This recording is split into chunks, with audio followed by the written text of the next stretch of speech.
Want to instantly boost your website's brand recognition?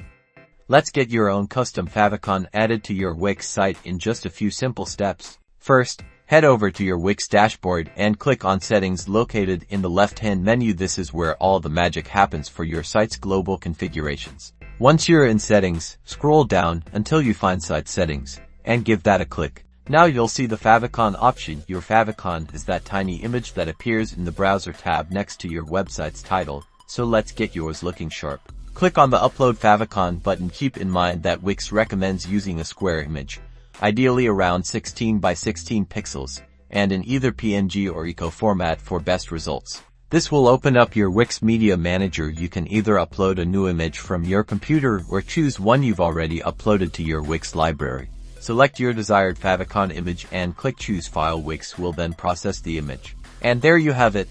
Your new favicon should now be visible in the favicon section. It might take a few minutes for the changes to propagate across all browsers and devices, so don't panic if you don't see it immediately. Preview your website on different browsers and devices to ensure it looks perfect. Now go build an awesome brand.